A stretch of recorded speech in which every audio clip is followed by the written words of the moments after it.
you know unprofessional wrestling, but I done. And believe me, WrestleMania 3. Behind the dazzling lights of professional wrestling and the legendary persona of a man larger than life itself lies a story few have ever heard. A story that goes beyond the spectacle, beyond the arena, and into the quiet, lonely final moments of an icon. André the Giant was a force unlike any other, a towering figure who commanded attention with his sheer presence. But what happened in that Paris hotel room on January 27, 1993, paints a far more haunting picture than the headlines ever revealed. The world mourned a wrestling legend, but whispers of deeper truths have since surfaced, raising unsettling questions about the struggles he kept hidden.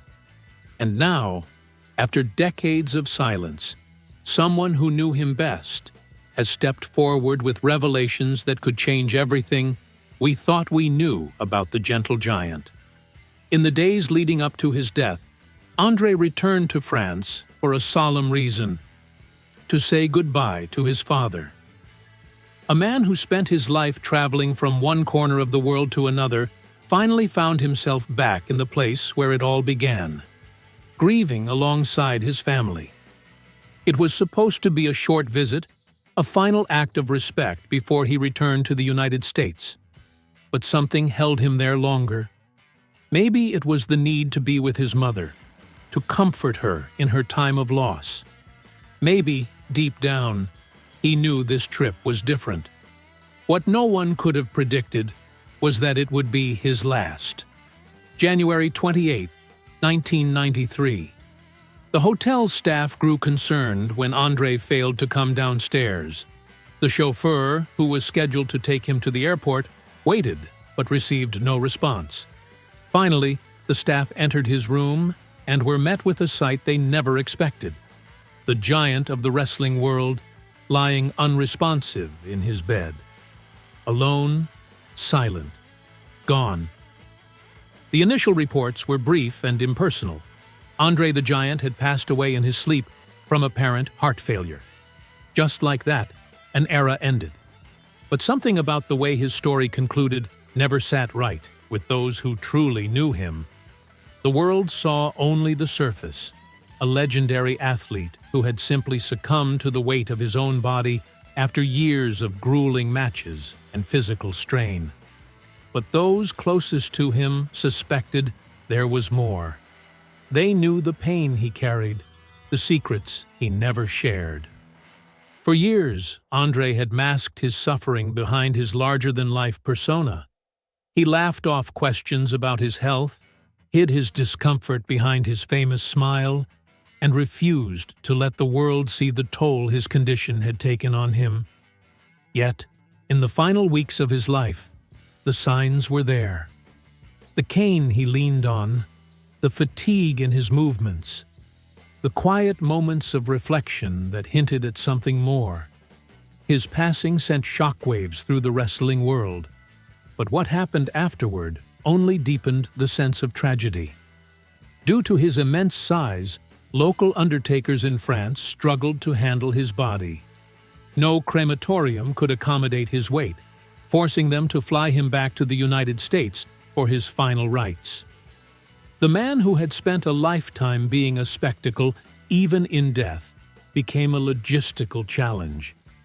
At his memorial service, longtime rival and close friend Hulk Hogan struggled to contain his grief as he delivered a heartfelt eulogy. But beneath the tributes and public mourning, an unspoken question lingered. Had anyone truly understood the pain André had endured? To grasp the depth of his struggles, one must go back to the beginning. Before he was a legend, before he was the most recognized figure in professional wrestling, he was simply a boy. André René Roussimoff. Born in May 1946 in a small village in France, André was different from the moment he entered the world. Weighing a staggering 13 pounds at birth, his size was an early indication of what was to come. By the time he was 12, he stood at an astonishing 6 feet 3 inches. dwarfing his classmates and leaving the town in awe of his ever-growing frame. Some admired him, some feared him, but few truly understood what it was like to live inside the body of a giant. Despite his intimidating presence, André was, at heart, a gentle soul. He spent his early years working on his family's farm, using his incredible strength to complete tasks that would take multiple men to accomplish. He enjoyed simple pleasures, playing cards, sharing jokes, trying to fit in despite knowing he never really could. But as his body continued to grow at an alarming rate, so did the challenges that came with it. The world wasn't built for a man of his size. Chairs were too small, doorways too low, and the stairs never ceased. Even the most mundane aspects of life became a daily battle. Yet he carried it all with grace, rarely allowing anyone to see his struggles. His condition, later diagnosed as acromegaly, was both a blessing and a curse. It made him an icon in the wrestling world, a spectacle that drew crowds from every corner of the globe. But it also meant his body was constantly working against him, growing beyond what it was ever meant to sustain. Every step he took came with pain. Every match left him more broken than before. Yet, in the public eye, he remained unstoppable. A larger-than-life figure who never let on how much he suffered. One of the more fascinating, almost mythical stories from André's youth involves the famed playwright Samuel Beckett. The village lacked a school bus, and so André, along with other children, relied on rides from neighbors. One of those neighbors happened to be Beckett, who owned a pickup truck. The image of the literary giant giving the future wrestling legend a lift became a story of legend, a moment where two vastly different worlds briefly collided. But even in these charming anecdotes, the reality remained the same. André was always different. Always the outlier, the anomaly. As he entered the wrestling scene, his uniqueness became his selling point. Promoters saw him as the ultimate draw, a man whose sheer size made him seem invincible. But behind the scenes, it was a different story. The travel was grueling, the matches punishing, and his body, despite its incredible power, was deteriorating far faster than anyone realized. Yet, André never let on. He drank to dull the pain, laughed to keep others from worrying, and continued to put on a show for the millions who idolized him. Even as his health declined, he refused to step away from the limelight. The man who had conquered arenas, stood toe-to-toe with legends, and even left his mark on Hollywood with The Princess Bride, never truly slowed down. But the cracks were beginning to show. In his final years, he moved slower, his body bearing the weight of years of abuse. And then came that fateful trip to France. A return to his roots, a chance to say goodbye. Did he know it was the end? Was there a part of him that sensed his time was running out? The world may never have a definitive answer, but one thing is certain. His story is far more complex than the one written in history books. And the revelations that have recently surfaced? They challenge everything we thought we knew about André the Giant. His final days were not just a peaceful farewell, but a culmination of years of pain, secrets, and a life spent carrying the weight of being a spectacle. But what if there's even more to the story? What if someone who was there, someone who witnessed it all, is finally ready to reveal the truth? But in reality, it was simply an act of kindness. A moment that revealed how even everyday activities were shaped by André's size. From childhood, he stood out, not just in height, but in presence. Yet, behind the spectacle of his massive frame there was always a deeper struggle. By his late teens, doctors finally put a name to his condition: acromegaly, a rare hormonal disorder that caused unchecked growth. But in the 1950s and 60s, in rural France, this condition was little understood. To his parents, a Bulgarian father and Polish mother of average height, he was just their son, unusually tall but no less loved. To the world, however, he was an anomaly. He endured the constant stares, the whispers, the gawking strangers who had never seen anything like him. Yet, instead of resentment, André developed a quiet resilience. People stared at him all the time, but he got over it fast, a childhood friend once recalled. But the emotional toll? That was something he never spoke about. His size gave him strength. He could lift grown men by the time he was 14, but it also isolated him. He could never fit into a normal school desk. He couldn't blend in. And in those silent moments, he must have wondered if he ever would. But rather than dwell on what he couldn't have, he chose to chase something bigger. At 18, he left his small village behind and moved to Paris, determined to find his place in the world through professional wrestling. With little more than his strength and his sheer size, he trained under a local promoter and made his television debut in 1966. The French wrestling scene was stunned by his agility. Despite his bulk, he could execute drop kicks, an almost impossible feat for someone his size. Promoters quickly saw the potential. He was billed as Le Géant Ferré, then Monster Roussimoff. The audiences were mesmerized. Soon, his fame spread beyond France. By the late 1960s, he had won a European Wrestling Championship, drawing attention from Canadian and Japanese promoters. In Japan, he was seen as a near-mythical figure, a towering foreign giant unlike anything their wrestling world had ever seen. His matches were spectacles, his presence an attraction in itself, but it was in North America where he would truly become a legend. In 1971, he arrived in the U.S. full-time, working his way through Canada and eventually into the Worldwide Wrestling Federation, overseen by Vincent J. McMahon. It was McMahon who rebranded him simply as André the Giant, stripping away unnecessary titles and focusing on the sheer spectacle of his size. The marketing was brilliant. André was portrayed as an unstoppable force, an immovable object. He was instructed to move less, to appear less agile, to be the giant in every sense of the word. And it worked. By the mid-70s, he was the biggest draw in wrestling, headlining sold-out arenas across the world.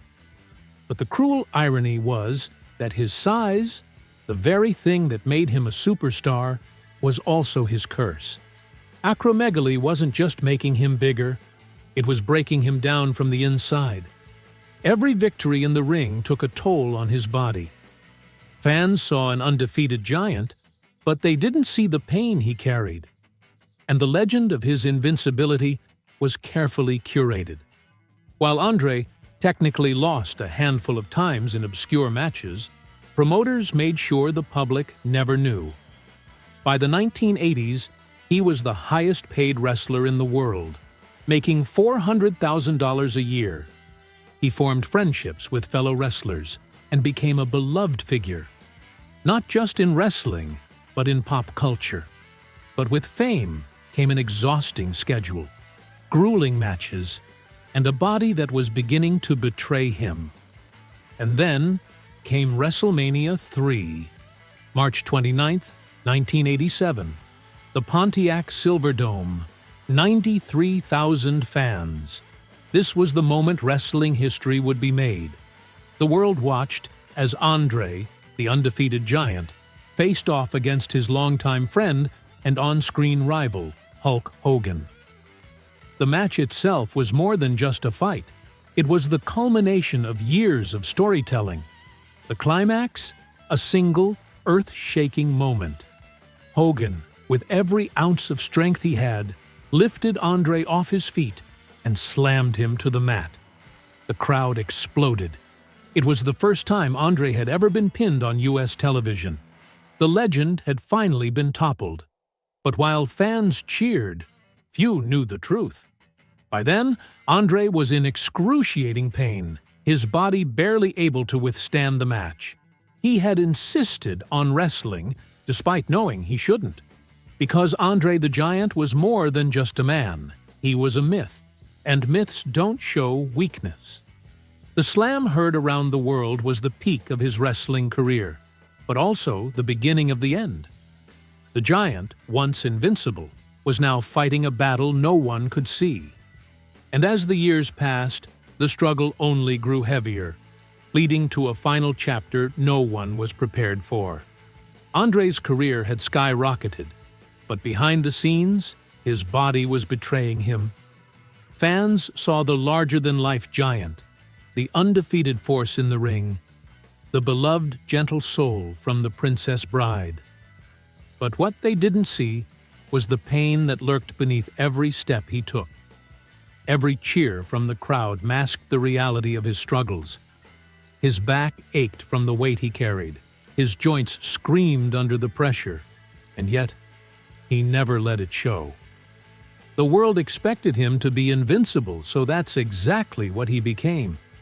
Yet, for all the grandeur of his career, simple things remained an impossible challenge.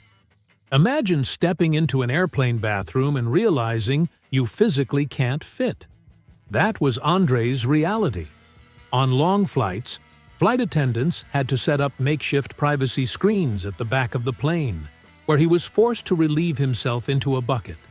It was humiliating, degrading, and something no one should have to endure. But there was no alternative. He was simply too large for a world not built for him. He smiled through it all, but those close to him saw the cracks forming beneath that giant grin. His nights were no better. Hotel beds were a joke. Too small, too fragile, utterly useless. André often resorted to sleeping on the floor, stacking pillows in an attempt to get comfortable. But comfort was a luxury he rarely experienced. His body was growing, but his time was shrinking. The acromegaly that had made him a legend was also taking him away, bit by bit. By the mid-80s, the pain had become unbearable. Wrestling had taken its toll, and even simple movements felt like a war against his own body. He underwent back surgery in 1986, but the relief was fleeting. Doctors warned that his heart and organs were struggling under the strain. He knew what that meant. His condition was progressing, and there was no stopping it. So he turned to the one thing that dulled the pain: alcohol. It wasn't about partying. It wasn't about indulgence. It was survival. André refused painkillers, fearing addiction, so he drank instead. But here's the thing. When you're a 7-foot-4-inch giant, the amount of alcohol it takes to numb the pain is unimaginable. His drinking became legendary. 100 beers in a night? 150? Whole bottles of liquor as if they were mere shots?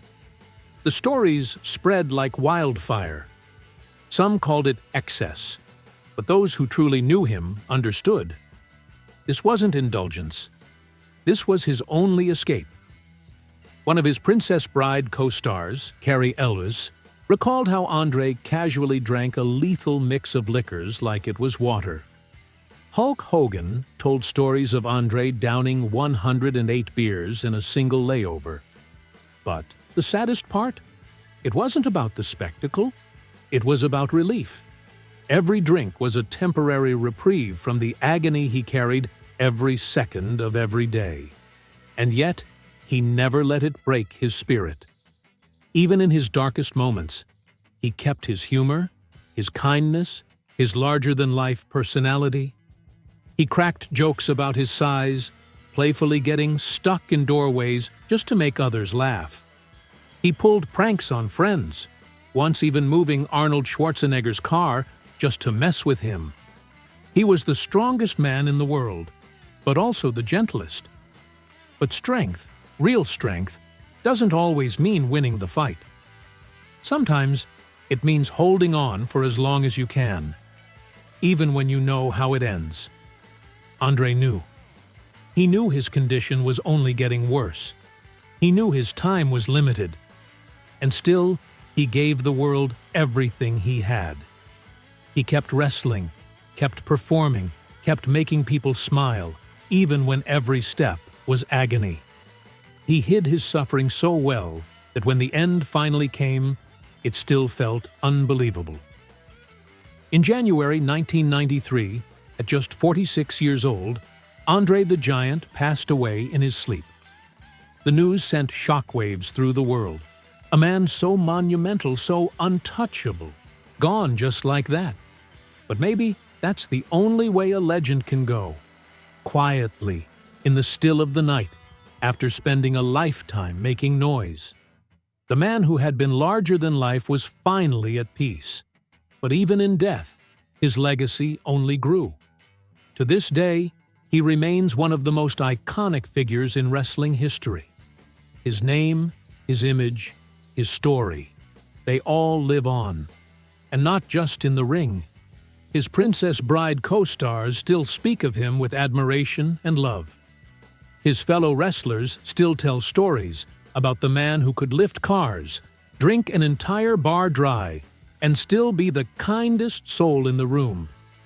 His fans still remember the awe they felt watching him tower over the ring, unstoppable, undefeated. André the Giant wasn't just a wrestler. He wasn't just a movie star. He was proof that legends aren't just made.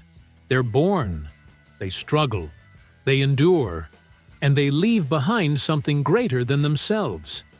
André lived big. He loved big. And when he left behind a legacy that will never, ever be forgotten. Despite the overwhelming pain, André refused to retire. Even when standing became unbearable, he kept going. His final match took place in December 1992, just weeks before his death. Fans saw the legend take to the ring one last time, but what they didn't see was the agony hidden behind every movement. In the end, André didn't want the world to remember him as weak. He wanted to be the giant they had always loved. But the tragic truth was that his body was already giving out, and no amount of strength could stop it. When news broke of André's death in January 1993, fans mourned the loss of an icon. But what many didn't realize was that André had died alone. He had returned to France for his father's funeral, and within days, he was gone. The man who had spent his life entertaining millions passed away in solitude. His heart, overwhelmed by years of strain, finally gave out. The giant who had once seemed immortal was suddenly no more. Years later, the documentary André the Giant would peel back the layers of myth and show the world the raw, painful reality of his existence. But it was Jake Roberts' revelations that truly struck a nerve. Fans flooded online forums and comment sections, expressing heartbreak over what they had never known. For decades, André had been a larger-than-life character, but now the world was finally seeing him for who he really was, a man who carried pain far greater than his size. André's story forces us to confront an unsettling truth. How many other legends suffer in silence? How many icons, seemingly untouchable, are battling demons behind the scenes? Fame often comes with a price, and for some, that price is a lifetime of loneliness and pain. The world cheered for André, but it never truly saw him. And now, as we reflect on his journey, one question remains. How many more stories like his are waiting to be told? The legend of André the Giant will never fade. His impact on wrestling, film, and pop culture is eternal. But beyond the folklore, beyond the myths, is the truth of a man who gave everything to entertain the world while silently enduring a life that was never built for him. What do you think? How should we remember André? Share your thoughts below. And don't forget to subscribe for more untold stories of Hollywood's greatest figures.